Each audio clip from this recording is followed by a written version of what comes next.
तो दोस्तों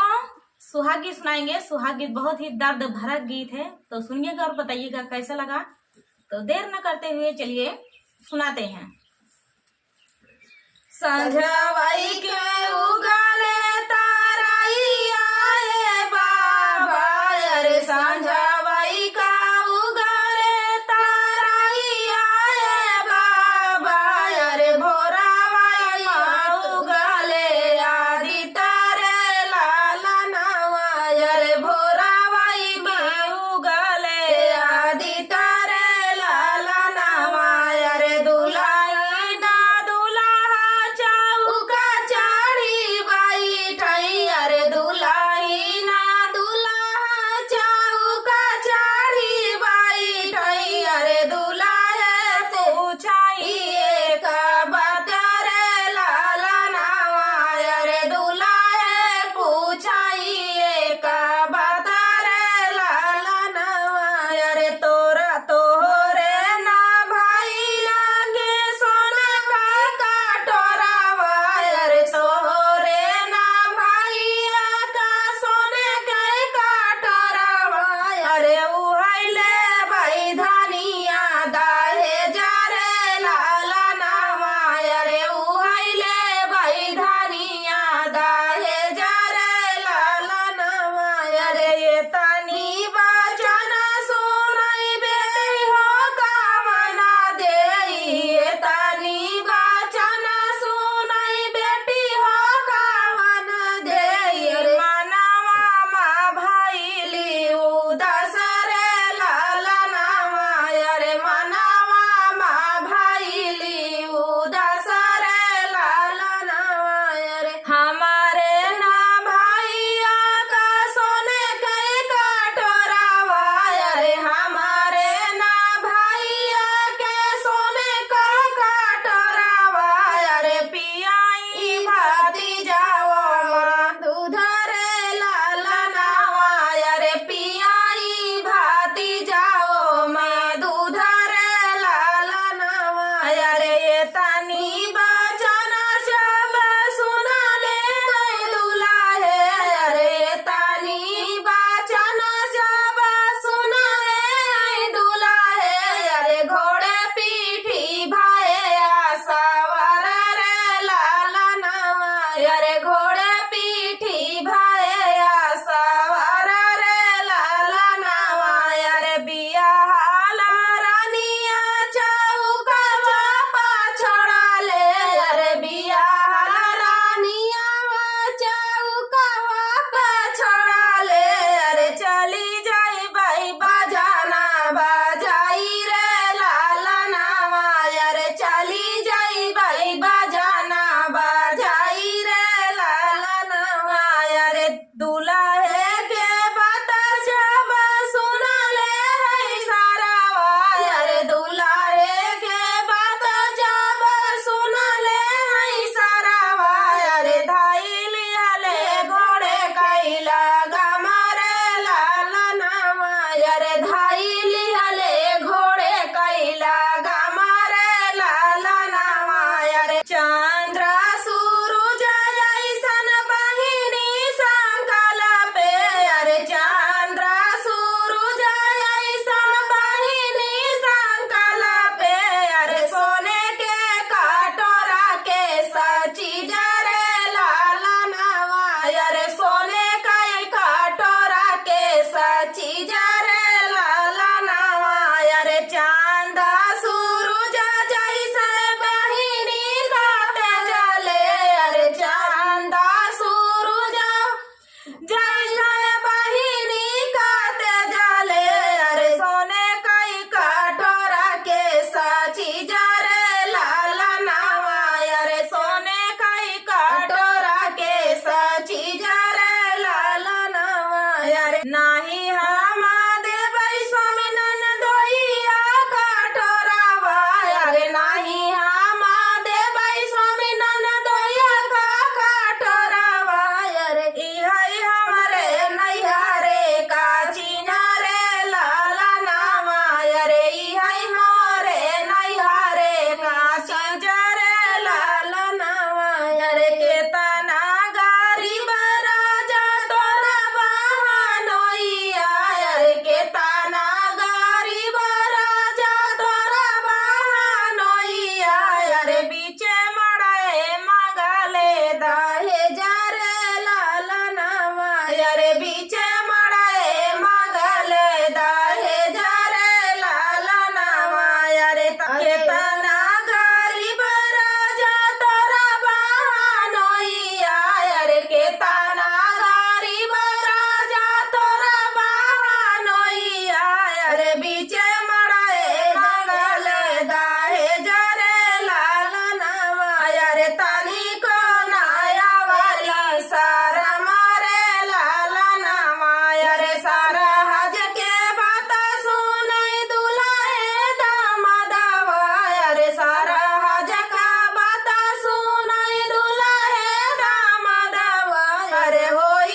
बहिना खबर जाबा सुनले है भैया, अरे बहिनी कई खबर जाबा सुनले है भैया,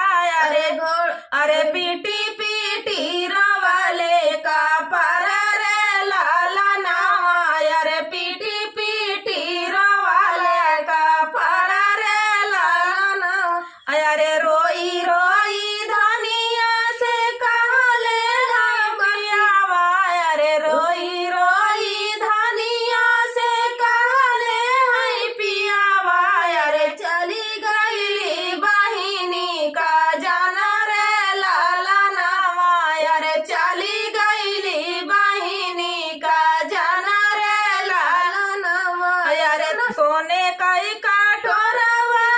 फिर मिली जाई है, अरे सोने कई काठोरवा फिर मिली जाई ती, अरे कहाँ पाऊ भाई दुलारी बहिन रे लाला नावा, अरे कहाँ पाऊ भाई दुलारी बहिन रे लाला नावा। तो दोस्तों, दर्द भरा सुहाग गीत आप सभी को कैसा लगा कमेंट में बताना दोस्तों। बहुत ही दर्द भरा सुहाग गीत था, क्योंकि ये दहेज जो चीज है, दहेज पापिन, लोग पापिन बोलते हैं। दहेज के कारण कई औरतों की जान चली गई, कुछ बाद में कुछ पहले। तो दोस्तों, अब तो कम हो गया है, लेकिन फिर भी आज के 10-15 साल पहले जब मैं छोटी थोड़ी थी, तब दहेज की ये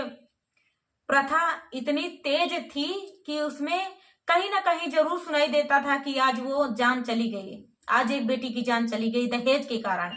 और कितने सास ससुर, कितने पति भी इसमें शामिल होते थे। तो कितने पति जेल में आज सड़ रहे हैं, मतलब जेल की रोटी खा रहे हैं। तो क्या ही बताएं, एक दहेज के कारण। ये दहेज की प्रथा जल्द से जल्द खत्म हो, क्योंकि बहुत तो खत्म हो चुकी है, लेकिन कहीं कहीं अभी भी चल रहा है। तो दोस्तों चलिए, इसमें सीख भी मिली। तो चलिए दोस्तों, कैसा लगा सुहाग गीत ये बताइएगा कमेंट में।